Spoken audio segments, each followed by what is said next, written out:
The snow was falling when Clara stepped into the muddy street of Pine Ridge. Each flake felt like another reminder that winter had no mercy, and neither did the town. 3 weeks earlier, her husband Thomas had been buried beneath frozen dirt, killed by a collapsing mine tunnel. The mining company paid nothing. The town offered condolences but no help. And now Clara, just 24, stood alone with empty pockets and a stomach that burned from hunger. Her coat was too thin. Her boots had holes, and desperation was knocking louder than pride ever could. Pine Ridge was the kind of place where people didn't ask questions when a woman walked alone at night. Some men had already begun to notice her, not with kindness, but with the cold, measuring look of wolves. Clara hated that look, but she hated starvation more. She had tried washing clothes. No one paid. She tried cleaning the saloon. The owner offered food, not money. When she went to the general store asking for credit, the clerk laughed. By the third night, she realized something painful. No one in Pine Ridge gave without taking something in return. So she stood on the edge of the street, pretending to be stronger than she was, hoping someone would offer enough money to keep her alive. That was when she heard the horse. Slow, heavy, powerful. The man riding it looked like he had been carved from the mountains themselves. He was tall, broad-shouldered, his beard thick and dark. A long rifle rested across his back. His eyes were sharp, not cruel, but wary. People in Pine Ridge knew him. They whispered when he passed. "That's the mountain man. Lives up near Black Ridge. Doesn't speak much. They say he killed a bear with his bare hands. Or a man." No one knew the truth. But everyone was afraid. The horse stopped in front of Clara. The mountain man looked down at her. His eyes softened when he saw her thin face, her shaking hands, her worn boots. "You're freezing," he said. His voice was deep but calm. Clara swallowed. "I'm fine." "You're lying." Silence hung between them. She looked away, ashamed. "If you're here to mock me, don't." "I'm not," he said. "What are you doing out here this late?"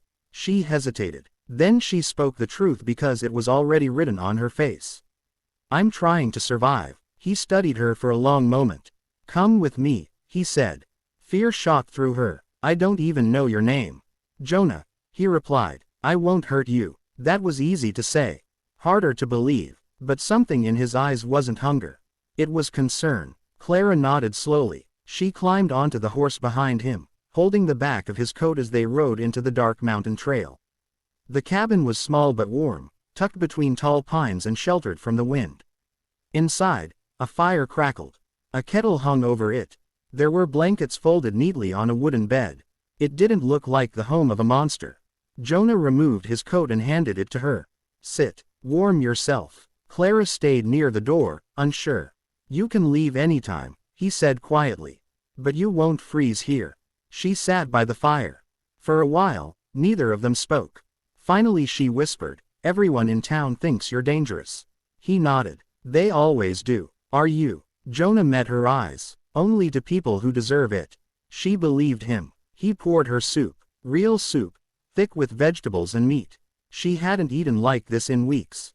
Her hands trembled as she lifted the spoon. "You don't owe me anything," Jonah said. "Just eat." Tears slid down her cheeks as she did. Later that night, he gave her the bed and slept by the fire. Clara lay awake, listening to the wind, trying to understand how a man the town feared had shown her more kindness than anyone else.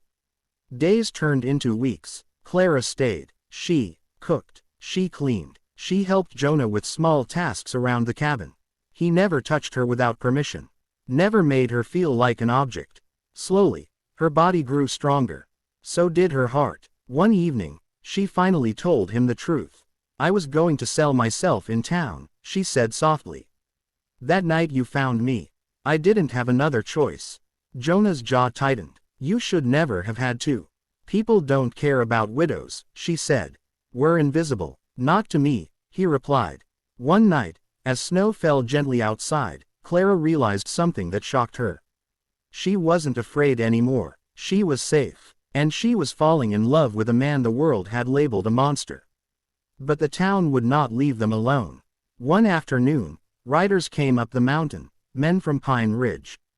They accused Jonah of stealing, of hiding a woman against her will.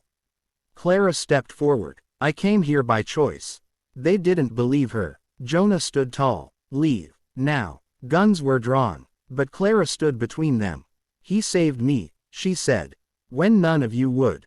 The men hesitated. Something in her voice broke through their fear. They left. That night, Clara cried in Jonah's arms. You don't have to stay, he whispered. I won't trap you here. She looked up at him. I'm not trapped. I'm home. The mountains roared outside, but inside the cabin was warm.